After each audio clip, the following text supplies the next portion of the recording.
श्री स्वामी समर्थ तुम्हा सर्वांचं माझ्या चॅनलमध्ये मनापासून स्वागत आहे। तर बघा, भारतीय संस्कृती, परंपरा, सण, उत्सव, व्रत वैकल्य यामध्ये एकादशीला खूप महत्त्व आहे।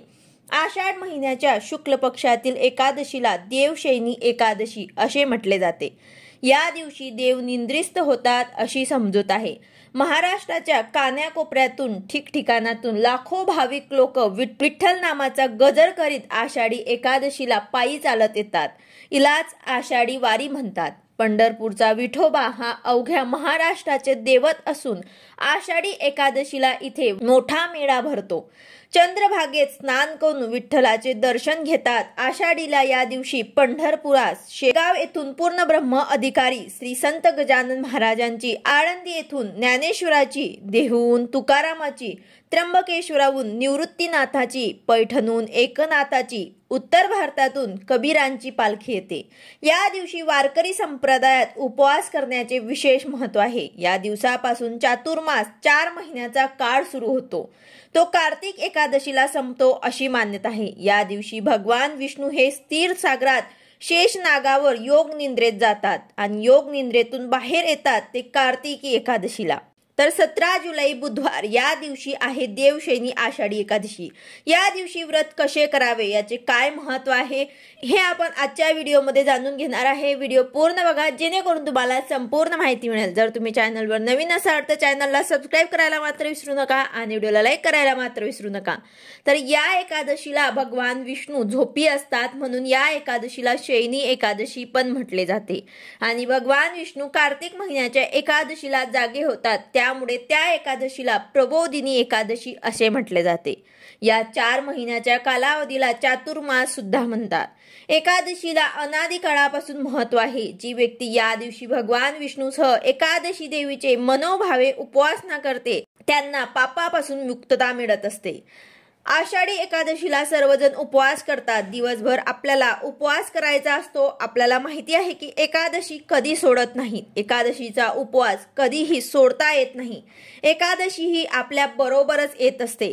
जो कोणी एकादशी व्रत करतो तर त्याला सगळ्या प्रकारचे मोक्ष मिळत असते। कुठल्याही पापातून जर आपल्याला मुक्तता हवी असेल तर एकादशी हे व्रत करायचं असतं।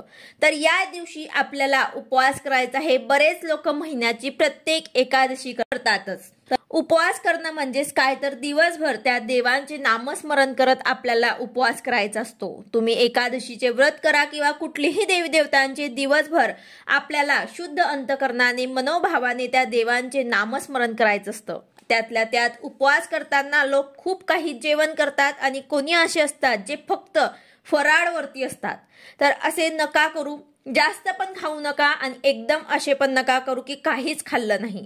आपल्याला आपल्या शरीराला जेवढं झेपेल तेवढंच आपल्याला करायचं आहे। जे कोणी आजारी असतील त्यांनी व्यवस्थित फळाहार घेऊन उपवास करायचा आहे। शक्य असेल तरच उपवास करावा, नाही केला तरी सुद्धा चालेल।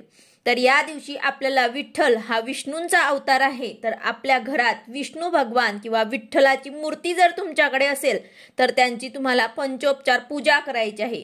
जर विष्णू भगवान आणि विठ्ठलाची मूर्ती नसेल तर श्री बाळकृष्णाची मूर्ती सर्वांच्या घरामध्ये असते। श्री बाळकृष्ण हा एक भगवान विष्णूंचाच अवतार आहे आणि विठ्ठल हेही विष्णू भगवानाचेच अवतार आहे। तर सर्वांच्या घरात बाळकृष्णाची मूर्ती नक्कीच असेल तर त्यांची आपल्याला सकाळी लवकर स्नान करून पूजा वगैरे करायची आहे आणि त्यांना तुळस वाहून विष्णू पूजन करायचे आहे। तुम्ही तुळशी पत्र 108 वाहू शकतात किंवा 1008 सुद्धा तुम्ही वाहू शकतात।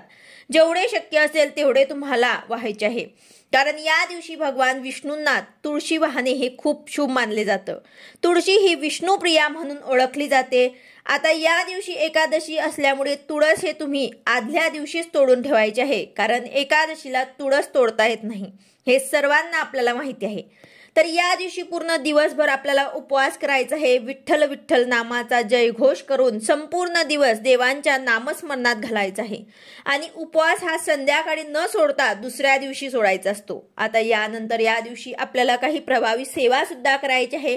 तर बघा, आपल्याला विष्णू सहस्रनामाचे पठण करायचे आहे। त्याचबरोबर रामरक्षाचे पठण करायचे आहे आणि गीतेचा 15वा अध्याय आपल्याला पठण करायचा आहे।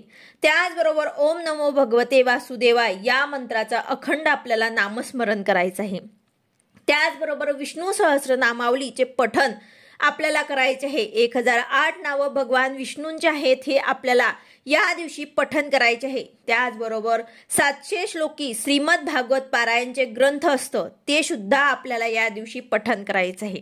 बघा, हे सर्व सेवामधनं जे शक्य होईल ते सेवा तुम्हाला करायची आहे. जेवढी शक्य होईल तेवढी आपल्याला या दिवशी सेवा करायची आहे, कारण एकादशीला सेवा करण्याला खूप महत्त्व आहे. त्याचबरोबर संध्याकाळी तुळशीजवळ शुद्ध गाईच्या तुपाचा दिवा लावायला मात्र विसरू नका.